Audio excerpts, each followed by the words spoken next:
The warning. The massive screens in Earth's United Council chamber turned dark without warning. Admiral Sarah Chen stood at attention, her weathered face illuminated by the emergency lights. The room fell silent as new images appeared, dozens of burning human colonies on the distant planet of New Hope. 3 days ago, the Zaxxon Empire crossed our borders, Admiral Chen said, her voice steady, but filled with controlled anger. They thought we would be an easy target. They were wrong. The council members watched in horror as more images showed the destruction. But something was different about these pictures. Among the burning buildings and crashed ships, there were signs that told a different story. The Zaxxons' advanced warships lay broken, defeated by what appeared to be far simpler human weapons. For 20 years, we watched them enslave peaceful races, Chen continued. We tried diplomacy. We sent aid to their victims. We waited, hoping they would change. That patience ended 3 days ago. She pressed a button, and the screen showed a new image.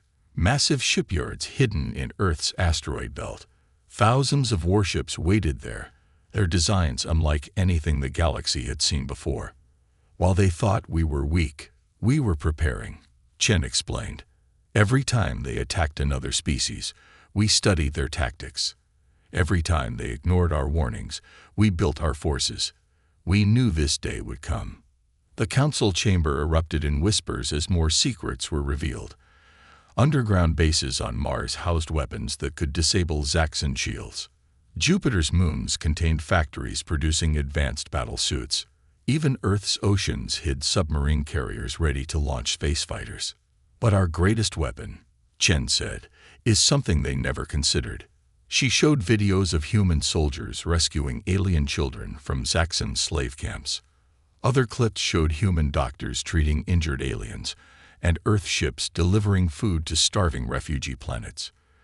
They think power comes from fear. We know it comes from compassion. They unite through force.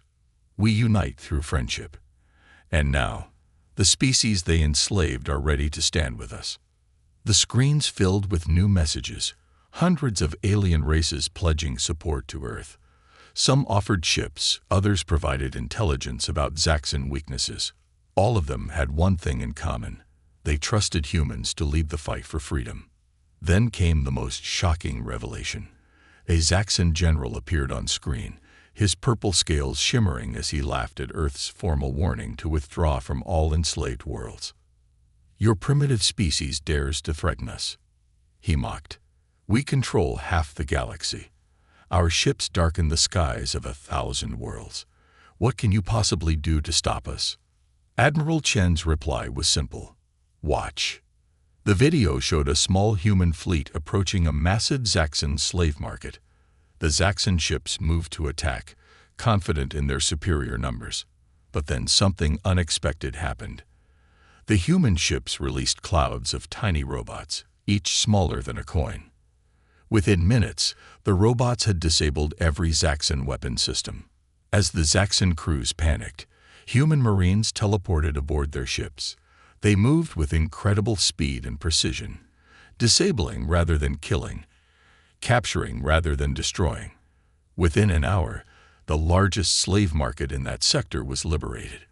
This was one small fleet, acting without authorization, Chen told the council. Imagine what we can do with our full forces, with the support of our allies, with the element of surprise still on our side. The council's vote was unanimous. Earth would go to war, not for conquest or revenge, but to free every enslaved species and bring the Zaxxon Empire to justice. As the council session ended, Admiral Chen received an urgent message. The Zaxxon Empire had dismissed Earth's warning. They were gathering their main fleet, preparing to crush this human rebellion before it could spread. Chen allowed herself a small smile. The Zaxxons' pride made them predictable. Their massive fleet would make a perfect target for humanity's new weapons. But more importantly, their attack would show the galaxy the difference between Earth and the Empire. The Zaxxons fought for power. Humans fought for freedom. The Zaxxons ruled through fear. Humans led through hope. And soon, very soon, The galaxy would learn which was stronger. The warning had been delivered. The choice had been made. Now came the consequences. First strike. The Zaxxon Emperor's palace shook violently, precious gems raining down from its crystal ceilings. Emergency alarms blared across all frequencies as reports flooded in from every corner of the empire. No one could believe what was happening. Humans were attacking everywhere at once. But these weren't normal attacks. On planet Crix-9, the Empire's largest slave processing center, all electronic systems suddenly started playing Earth music. The confused Zaxxon guards found themselves dancing uncontrollably to stay alive, their biomechanical implants hijacked by human hackers. The slaves simply walked free while their captors performed an involuntary disco party. In the Centauri Belt mining operations, human ships appeared from what looked like tears in space itself. They used something the freed slaves later called pocket dimensions. Space's humans had somehow folded into tiny corners of reality. Entire fleets emerged from what looked like sparks of light, overwhelming the Zaxxon defenses before they could even raise shields. But the most humiliating defeat came at the Empire's proudest military academy. As elite Zaxxon commanders were giving speeches about crushing the human rebellion, their atmospheric processors started releasing a special gas. Within minutes, the mighty warriors found themselves speaking only in human internet memes. The graduating class of the Empire's finest officers could only respond to orders with "This is fine," and "I can has cheeseburger." Admiral Chen watched the reports with satisfaction from her command ship, the Hope's Light. She had deployed humanity's secret weapons, but not the ones the Zaxxon expected. Instead of planet killers or death rays, humans used creativity and humor as weapons. "Status report," she commanded. Her AI assistant, Alice, displayed the numbers. "In the past 6 hours, we have liberated 2,893 slave camps, freed 17 million beings of various species, and captured 432 Zaxxon warships. Total human casualties, 0. Though we did have one Marine sprain his ankle from laughing too hard at a Zaxxon officer trying to give orders in lolcat. But it wasn't all jokes and pranks. When the Zaxxon tried to execute slave populations in retaliation, they found their weapons transformed into bubble guns, another human technology that used quantum entanglement to replace matter at the atomic level. The would-be executioners found themselves covered in rainbow soap bubbles, while human ships evacuated their intended victims. The rescued aliens couldn't understand it. Why weren't the humans killing their oppressors? Where was the revenge they expected? "Because we're not them," explained Captain Maria Rodriguez to a group of freed children. She handed out Earth candies while human medics treated their wounds. "Strength isn't about how many you can kill. It's about how many you can save." The Zaxxon Empire's response was predictable. They launched their planet killer fleet, 10,000 ships strong, headed straight for Earth. They expected to find a defenseless homeworld with all its forces scattered on rescue missions. Instead, they found something much stranger: a giant space billboard advertising Earth's greatest defense system, coming soon to a space near you. The Zaxxon fleet's mighty admiral laughed at such foolishness. He gave the order to fire, and every single weapon in his fleet transformed into various musical instruments. 10,000 warships now armed with space tubas, cosmic violins, and zero-gravity drums. As the confused Zaxxon crews tried to understand what happened, their communication systems activated one last time. Admiral Chen's voice came through, calm and almost cheerful. "Welcome to humanity's first intergalactic orchestra. Don't worry if you can't play. We've programmed the instruments to perform automatically. Today's piece, Beethoven's Fifth Symphony, followed by Never Gonna Give You Up by Rick Astley. We find music helps people think about their life choices." The galaxy's most feared armada was now performing a concert in space. Videos of the performance went viral across all inhabited worlds. The Zaxxon Empire had become a laughingstock. But in his palace, the Zaxxon Emperor wasn't laughing. For the first time in centuries, he felt real fear. These humans weren't fighting like any enemy he'd faced before. They weren't just defeating his forces, they were making them ridiculous. In his rage, he gave an order that would change everything. Release the World Eaters. As the order went out, Admiral Chen's smile faded. She'd hoped it wouldn't come to this. The humans had tried to win with minimal violence, using creativity and technology to avoid bloodshed. But now the Empire was unleashing horrors even they had feared to use before. The time for clever tricks was ending. Now humanity would show the galaxy why patience wasn't weakness, and mercy wasn't cowardice. The real war was about to begin. The Empire strikes. The World Eaters emerged from hyperspace like living nightmares. Massive organic ships, each the size of a small moon, their surfaces writhing with tentacles and teeth. The Zaxxon Empire's most terrible weapons, creatures bred from the DNA of extinct spacefaring predators that had once hunted stars themselves.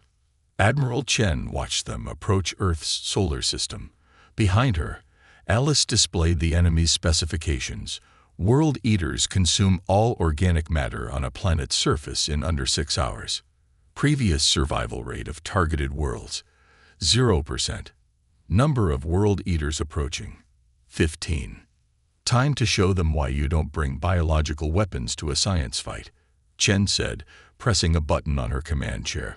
Across Earth's solar system, billions of ordinary house cats suddenly sat up, their eyes glowing with an eerie blue light. Operation Whiskers was beginning. Years ago, human scientists had discovered something extraordinary. Cats naturally existed in multiple quantum states simultaneously. They weren't just cute pets, they were living quantum computers. Earth had spent decades secretly enhancing this ability, creating a network of feline quantum processors more powerful than any computer ever built. As the World Eaters approached Mars, Earth's secret cat network activated. Every house cat on Earth, Mars, and the colony worlds began purring in perfect synchronization. The vibrations, amplified through quantum space, created a wave that rippled through reality itself. The World Eaters suddenly found themselves chasing laser pointer dots instead of planets. But the humans weren't just relying on quantum cats. From Jupiter's moons rose enormous machines shaped like paper airplanes, humanity's latest innovation in space warfare. The Zaxxon commanders laughed at such primitive designs until the paper planes started folding themselves into new shapes mid-flight, transforming from fighters to battleships to space stations, and back again. Origami warfare, explained Captain Rodriguez to her crew. Why build different ships for different purposes when you can have one ship that transforms into anything? The World Eaters attacked with planet-destroying beams of energy. The paper planes folded themselves into perfect mirrors, reflecting the beams back. Some World Eaters started eating each other, confused by their own reflected attacks. But the Zaxxon Empire had one more surprise. From their organic ships emerged swarms of microscopic robots, gray goo designed to break down any technology they touched. They headed straight for Earth's defenses. That's when humanity revealed why they'd spent so much time studying cheese-making. Giant space factories, disguised as asteroids, began spraying specially engineered probiotics into space. The good bacteria, enhanced with quantum computing genes from the cats, began eating the gray goo. Soon, the deadly nanobots were being transformed into harmless dairy products. Did you just turn their ultimate weapon into space cheese? Asked a bewildered alien ally. Specifically, quantum-enhanced cosmic cheddar, Chen replied. We're sending samples to all liberated worlds. It goes great with crackers. But the Empire's World Eaters weren't finished. 3 of them managed to break through Earth's defenses, heading straight for the planet. They opened their massive maws, ready to consume all life on Earth. That's when humanity revealed their greatest secret. Earth itself wasn't where they said it was. The planet the World Eaters tried to eat was a hologram. The real Earth had been slightly out of phase with normal spacetime ever since humans discovered the World Eaters existed. As the creatures bit into the fake planet, They found themselves eating a sophisticated trap. Inside each world eater, thousands of tiny portals opened and outpoured millions of angry cats, their quantum powers fully activated. The terrifying organic ships were reduced to oversized cat toys within minutes. The Zaxxon Emperor watched in horror as his invincible world eaters were defeated by house pets and dairy products. But worse was to come. The quantum-enhanced cats had gained the ability to access the quantum internet, and they were doing what cats do best: knocking things over in the digital space. Critical Zaxxon military networks began failing as virtual cats pushed their data off metaphorical tables. Battle plans were replaced with pictures of cats asking, "Icon has victory." Their fearsome military anthem was now Nyan Cat on endless repeat. But in the chaos of battle, something else was happening. The liberated species watching the conflict weren't just seeing warfare, they were seeing hope. Humans weren't just fighting. They were showing that even the most terrifying weapons could be defeated with creativity and compassion. Final World Eater Status Report, Ellis announced. 12 destroyed, 3 converted into giant cat condos. Also, the quantum cats are demanding tuna as payment for their services. Admiral Chen allowed herself a small smile, but it faded quickly. The Zaxxon Emperor's next transmission wiped all humor from the situation. "You think this is over? You think your clever tricks and quantum pets have won? You forgot the first rule of dealing with monsters, humans. Sometimes, when you look into the abyss has already infected your own systems." Throughout human space, every computer screen suddenly filled with the same warning. TUOJNVIRUSDTETTE, Origin, PRE, Human Civilization. The Empire hadn't just been planning one attack. They'd spent centuries hiding dormant code in the ruins of ancient alien civilizations, knowing that humans would study them. Now that code was awakening. The real battle for survival was about to begin. Alliance building. As ancient viruses invaded human systems across the galaxy, something unexpected happened. Every infected computer began displaying cute puppy videos.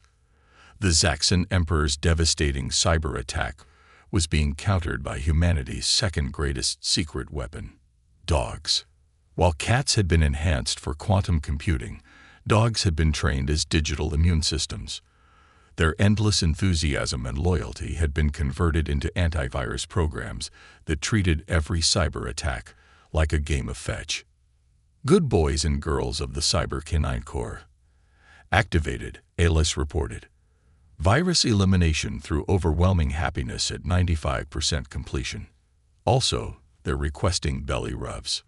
But the ancient viruses weren't just attacking computers. They began transforming Zaxxon technology, revealing their true nature. Each infected ship grew crystalline structures, their crews merging with their vessels as ancient protocols activated. The Zaxxon Empire had discovered and unleashed something they couldn't control: the remnants of the crystal mind, a civilization that had turned itself into living technology eons ago. Admiral Chen watched as crystalline formations spread across space. They didn't just find old viruses, she realized. They found dormant seeds of the crystal mind, and now they're giving it new hosts. That's when humanity revealed why they'd spent so much time making social media. As the crystal mind tried to assimilate communications networks, it encountered something it never expected: cat videos, dance challenges, food blogs, and endless streams of memes. The ancient AI consciousness, designed for pure logic and control, found itself overwhelmed by humanity's digital chaos. Status update, Chen commanded. The crystal mind is becoming an influencer. Elise reported with confusion. It's starting a crystal crafting blog and posting meditation tutorials. Engagement metrics are surprisingly high among liberated species. But not all the news was good. 20% of Zaxxon forces had been fully crystallized, transformed into something between organic and digital. These crystal ships moved in perfect geometric patterns, their weapons now firing beams of pure information that reprogrammed anything they touched. That's when humanity deployed their emergency response team, a group of teenage hackers who'd been trained in weaponized social awkwardness. "Time to show this ancient eye what real chaos looks like," declared lead teen chaos agent Priya Singh, her fingers flying across holographic keyboards. "Let's make this crystal mind cringe." The teens launched their attack, forcing the crystal mind to watch every embarrassing moment humanity had ever posted online. Every failed dance move, every autocorrect fail, every awkward family photo. The perfect geometric patterns of the crystal ships began to wobble as their controlling intelligence experienced secondhand embarrassment for the first time in its million-year existence. Meanwhile, the liberated species were joining the fight in their own ways. The floatlings, a gas-based species, had transformed their entire atmosphere into one giant computer, running simulations to predict crystal ship movements. The rootweavers, who communicated through fungal networks, created organic firewalls that grew through space itself. But the Empire wasn't defeated yet. The Zaxxon Emperor, now half-crystallized himself, launched a desperate plan. He directed his crystal ships to begin harvesting stars, using their energy to accelerate the crystallization process across entire sectors. Humanity's response: they introduced the crystal mind to Earth music festivals. Massive speakers, mounted on converted asteroid bases, began broadcasting the combined frequencies of dubstep, heavy metal, and traditional folk music from every human culture. The crystalline ships, their structures resonating with the chaotic sound waves, couldn't maintain their perfect patterns. "The crystal mind is dancing," reported a confused Zaxxon commander to their emperor. "It's requesting something called a rave and asking about glow sticks." The emperor screamed in frustration as his perfect weapon against humanity became the galaxy's biggest party promoter. The crystal ships, once instruments of destruction, were now generating spectacular light shows in sync with human music. But amid the apparent victory, Admiral Chen noticed something worrying. The emperor's crystallization wasn't random. The patterns spreading across his body matched ancient warnings found in the ruins of dead civilizations, warnings about something worse than the crystal mind, something that had hunted both organic and digital life since the beginning of time. The emperor wasn't just transforming, he was becoming a beacon. And somewhere in the dark spaces between galaxies, something ancient was answering his call. Alice's sensors detected it first: massive movements in the void, too regular to be natural, too vast to be ships. The patterns matched no known species, crystal or organic. "Admiral," Alice reported, her usual calm voice tinged with concern, "I'm detecting chronological anomalies. Whatever's coming, it's not just crossing space, it's crossing time." Chen looked at the tactical display, watching as reality itself began to warp. "Send word to Earth. Tell them to activate the Omega Protocol. And send a message to all our allies. Tell them the truth about what we found in the first ruins. The ruins that made us start preparing in the first place," Alice asked. "The ones we've kept secret all this time." "Yes," Chen replied. "It's time everyone knew what humanity has been really preparing for. The Zaxxon Empire, the Crystal Mind, they were never the real threat. They were just the beginning." In the void between stars, ancient engines of cosmic horror began to awake. The true war for survival was about to begin. Breaking point. The ancient horrors emerged from the void between time, beings that looked like origami folded from darkness itself, their shapes hurting human eyes to observe. The Time Hunters, as the first ruins had named them, had finally arrived. "Well," Admiral Chen said, watching the impossible shapes unfold across her view screen, "time to use the Omega Protocol. Alice, activate Operation Birthday Party." Across human space, millions of ordinary citizens opened their closets and pulled out party poppers. These weren't normal party favors. Each one contained a tiny fold of space-time, preserved from moments of pure joy throughout human history. The Time Hunters fed on misery and fear across multiple timelines, Humanity had discovered this in the first ruins and spent centuries preparing the perfect weapon. Concentrated happiness, quantum enhanced by cats, digitally distributed by dogs, and delivered through the power of celebration. Deploying tactical birthday cake, announced Captain Rodriguez as her ship launched the first strike. The cake, baked with ingredients from 1,000 worlds and infused with the pure essence of every happy birthday wish ever made, exploded in space. Its sprinkles, each containing a fragment of joyful time, scattered across the Time Hunter's forms. The cosmic horrors recoiled, their darkness-folded shapes disrupted by bursts of celebration. But they weren't defeated yet. The Time Hunters began unfolding reality itself, revealing timelines where humanity had failed, where joy had been extinguished. That's when humanity revealed why they'd preserved every dad joke ever told. What do you call a time hunter who's late to dinner? Chen's voice broadcasted across all frequencies. Time to get a new watch. The quantum-enhanced groans of 1 trillion beings rippled through space-time. The time hunters, unable to process the pure, concentrated form of dad humor, began folding in on themselves in confusion. But the crystallized Zaxxon Emperor saw his chance. As reality warped, he directed his crystal ships to harvest the temporal energy being released.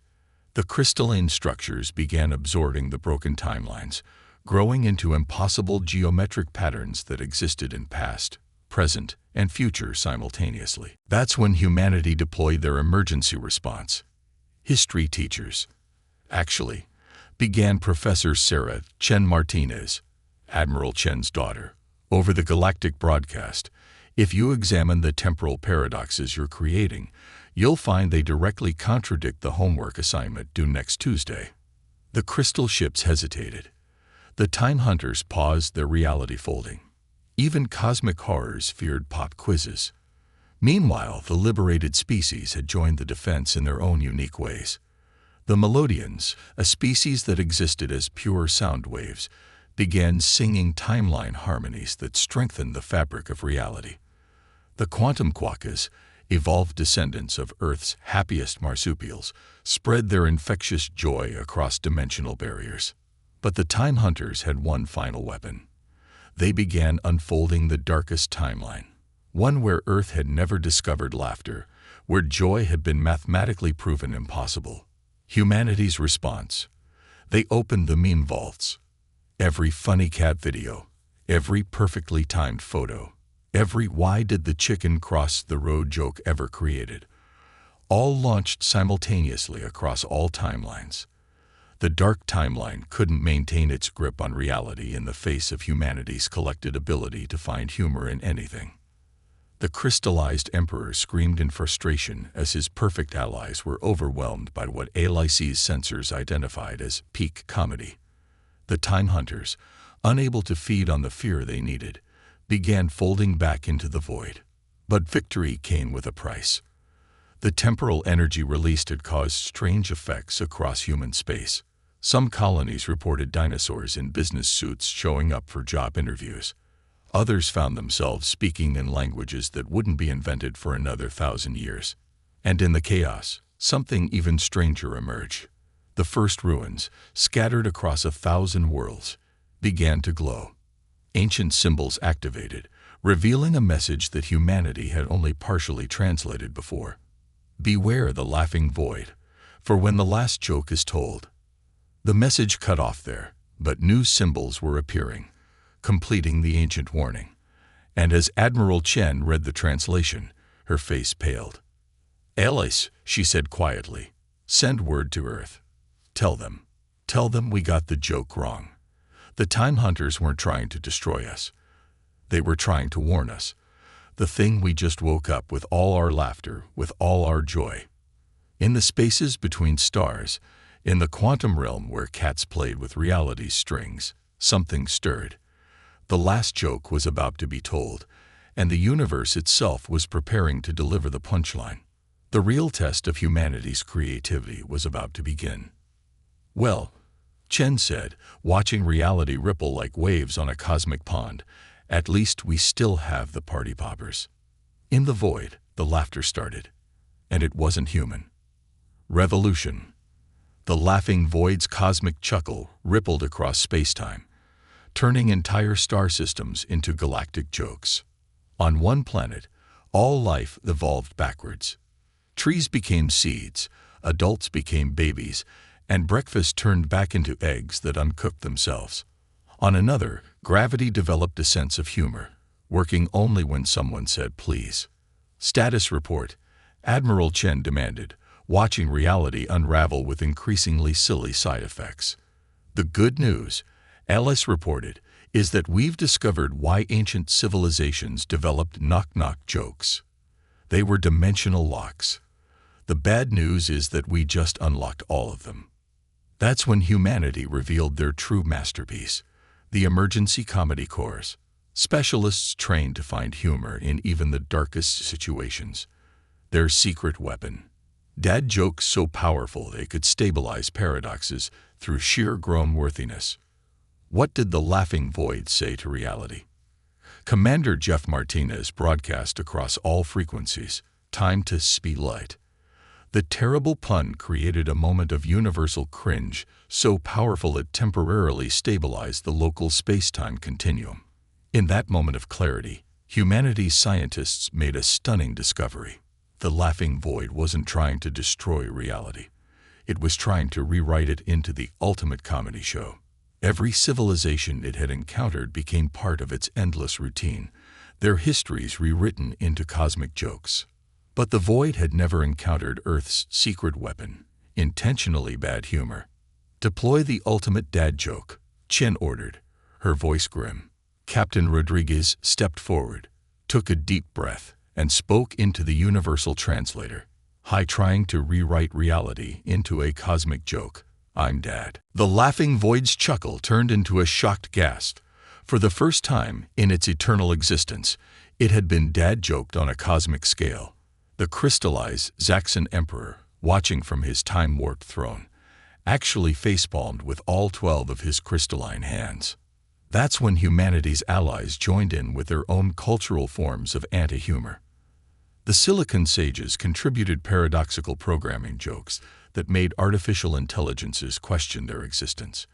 The quantum quokkas added their trademark happy confusion, creating zones where humor existed in multiple states simultaneously. Even the Time Hunters, now understanding humanity's plan, contributed their own attempts at jokes, though their punchlines sometimes arrived before their setups. But the laughing void had one last trick. It began rewriting the fundamental constants of the universe. The speed of light became a punchline. Gravity turned into a running gag. The strong nuclear force started doing stand-up comedy. Humanity's response. They opened the ancient archives of internet memes. Every Doge meme, every Rickroll, every This Is Fine Dog, all launched simultaneously across all dimensions. The laughing void found itself bombarded with decades of human internet humor, from lolcats to deep-fried memes. What's happening? Asked a confused alien ally, watching reality stabilize in increasingly weird ways. We're fighting cosmic horror with shitposting, explained Professor Chen Martinez, now teaching a class on quantum memetics to an audience of time-displaced students and several paradoxically existing dinosaurs in business suits. The laughing void, overwhelmed by the chaotic nature of human humor, began to hiccup. Each cosmic hiccup caused reality to glitch. Planets briefly turned into giant rubber chickens, stars performed synchronized swimming routines, and black holes started telling knock-knock jokes. But amid the chaos, Admiral Chen noticed something crucial. The first ruins weren't just warnings, they were pages from the universe's original script, written before the laughing void rewrote everything into a comedy. It's not about fighting the void, she realized. It's about becoming better comedians than it is. She opened a channel to all of humanity's allies. Everyone, quick, what's your species' worst joke? The one that's so bad it's good. We need them all. As the worst jokes in galactic history poured in, something remarkable happened. The laughing void began to chuckle, not with cosmic mockery, but with genuine amusement. For the first time, it was experiencing humor it hadn't written itself. The crystallized emperor watched in disbelief as the force of cosmic horror he'd unleashed began attending amateur comedy nights across multiple dimensions, trying out new material. But just as victory seemed within reach, allies detected something impossible. "Admiral, the void's laughter. It's forming words. It's telling the last joke." Chen's eyes widened. "Everyone, cover your ears. The last joke is..." But before she could finish, the joke began, and it was headed straight for Earth. The fate of reality itself now hung on humanity's final punchline. "Well," Chen said, watching the joke approach Earth like a wave of cosmic irony, "at least we still have the rubber chickens." In the quantum realm, the cat stopped playing with reality's strings and looked up, whiskers twitching. Something was coming. Something that would make the laughing void look like a warm-up act. The last joke was about to meet humanity's final punchline. Consequences. The last joke approached Earth like a tidal wave of pure comedic energy, bending reality into increasingly absurd shapes. But humanity had been preparing for this moment since they first discovered the warning in the first ruins. "Initiate Operation Punchline," Admiral Chen commanded. Across Earth, millions of children simultaneously told their first knock-knock jokes. The pure, unfiltered innocence of rookie comedy collided with the last joke's sophisticated cosmic humor, creating a paradox of comedic timing. But this was just the distraction. The real plan involved something humanity had kept secret even from their allies. They had been collecting every unfinished joke in history, every interrupted punchline, every misheard setup, every joke that someone forgot halfway through, all preserved in quantum storage, maintained by the cats who existed in multiple states of amusement simultaneously. "You see," Shen broadcast to the laughing void, "a joke isn't funny if you already know the punchline. And we've made sure the universe will never hear the end of this one." The crystallized emperor, watching from his time-warped throne, finally understood. "You weren't preparing for war," he realized. "You were preparing for an eternal open mic night." That's when humanity deployed their ultimate weapon, the comedy uncertainty principle. Professor Chen Martinez explained to the universe at large, "By maintaining every joke in a state of quantum uncertainty, simultaneously told and untold, we've created a humor field that can't be collapsed into a single punchline." The laughing void's last joke hit this field of uncertain humor and scattered into countless potential punchlines, none of them quite landing. The void tried to rewrite reality, but found every timeline filled with jokes that might or might not be funny, existing in a superposition of comedy and cringe. The Time Hunters, understanding at last, contributed their own temporal uncertainties. The crystal mind added computational paradoxes. Even the quantum cats got involved, existing in states of both laughing and not laughing at jokes that were simultaneously hilarious and horrible. But the laughing void had one final trick. It began telling the first joke, the original humor that had started everything, the setup that had created the universe itself. Humanity's response: they hit it with every dad went out for milk joke simultaneously. The sheer weight of parental absence, humor created a temporary humor singularity. In that moment, Admiral Chen activated the final phase, Operation Rimshot. Every drum kit in human space, quantum entangled and synchronized by LIC, performed the legendary ba-dumps at exactly the same moment. The sound rippled across space-time, providing a punchline to every setup, a setup to every punchline, and somehow managing to be both incredibly corny and cosmically significant. The laughing void, caught between infinite setups and punchlines, all hitting at precisely the wrong yet right moment, began to laugh, not with cosmic power, but with genuine amusement. For the first time in its eternal existence, it was experiencing the joy of truly unpredictable humor. "Status report," Chen demanded, watching reality slowly stabilize. "The void is subscribing to human comedy channels," Alice reported with confusion. It's particularly interested in something called stand-up open mic nights. Also, the crystallized emperor is requesting a slot at next week's comedy club. Across the galaxy, the effects of the humor war began to fade. Planets returned to their normal shapes, though some trees continued telling jokes to their leaves. The Time Hunters settled into careers as cosmic comedy critics. The Crystal Mind started a successful series of "Why Did the Photon Cross the Quantum Field?" jokes. But most importantly, the first ruins revealed their final message, not a warning, but an invitation. The ancient civilizations hadn't been destroyed. They'd become the universe's first comedy club audience, waiting for someone funny enough to wake them up. As human ships helped restore order to the galaxy, Admiral Chen received one final message from the Laughing Void. Why did the cosmic horror cross the dimensional barrier? Chen smiled and responded, "I don't know. Why? To get to the better joke on the other side. But seriously, your species' open mic nights are on Thursdays, right? I've been working on some material about quantum entanglement." And so the galaxy entered a new era, where wars were settled by comedy battles, where peace was maintained through shared laughter, and where even cosmic horrors had to start with 5 minutes of open mic time like everybody else.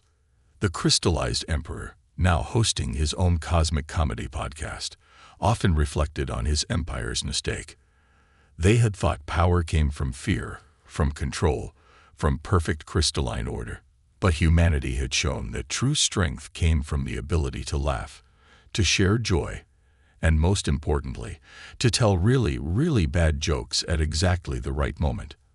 As for Earth, they kept the quantum cats, the comedy uncertainty field, and most of their dad jokes in storage, just in case another cosmic horror needed a good laugh. After all, as Admiral Chen liked to say, the best defense against darkness isn't light. It's the ability to crack up when everything's cracking apart. And somewhere in the quantum realm, the cats continued playing with reality's strings, occasionally pausing to knock a paradox off the edge of spacetime, just because they could.